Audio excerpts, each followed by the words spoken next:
Okay, I have 6 minutes to talk. I'm gonna try to keep it short. I recorded my previous video on my laptop. Uh, I'm just gonna keep it short and concise. In regards to well, first I'm gonna say that the weather is like it's pretty hot, like 26, comparing to when I made my previous videos, it's like -1, like 12, 10 degrees Celsius, and this is an unnatural change in weather. Like it's pretty extreme. So it's like it's not really hot or like it's not really immediate. It's always like hot or cold. So I'm gonna finish the video off by saying, just really trying to clear my thoughts and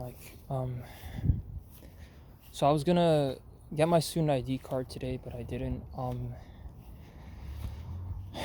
I'm really just worried about what I'm gonna do after Algonquin, because like I'm worried, like if I'm actually bored, like is all of this just a manifestation of my boredom, that like, oh, because I'm not doing anything, that's why I have these thoughts. I'm just not busy enough, which is what my mom says, and she says I don't have a job and all that stuff. And then on the other hand, I'm just thinking like, I need to move out. I need to move to Windsor, where it's warmer, and just live there, and then coast it to the United States, and then figure things out from there. I mean, the only consequence of all this is none of this is natural. Like this wasn't the natural route. There were so many turns, there were so many like issues, and so many like squabbles on a daily basis, that it's you question if it's even worth it. Because from the preface, from like my very first videos back when like I was, I guess, like me and my mom had normal relations, which we don't have anymore. I don't know what else to say. Like I'm just there's multiple options on the table, but I just think like, okay, I'm gonna live out in a tent.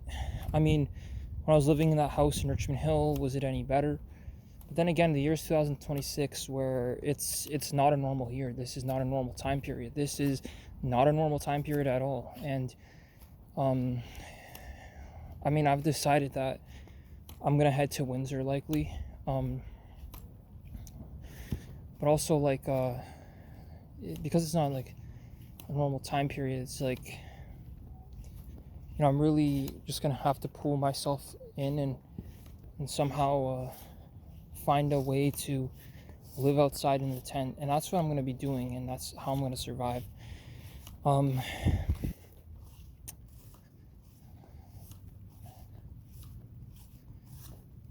feel like the vaccine is a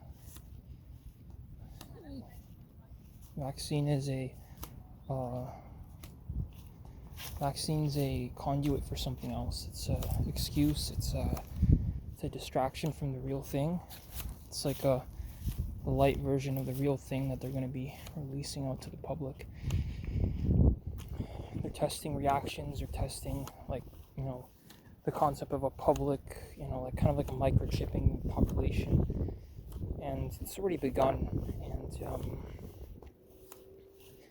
they're just testing this technology on the basis that it's they're trying to see it's in the testing phase to see if their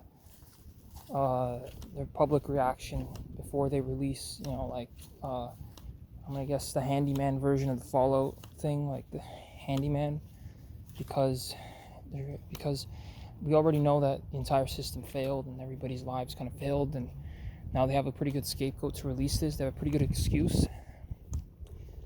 Like it's kind of like the UAP in Iraq. That's kind of what I'm equating this to. This is not a joke. This is not a joke. I think there's like pretty well overwhelming evidence of this, because like you see two viruses, another virus just pop up out of nowhere in 2026.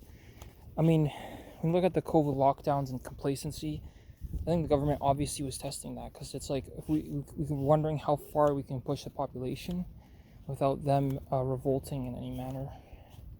I'm gonna walk over here. I don't want to hear.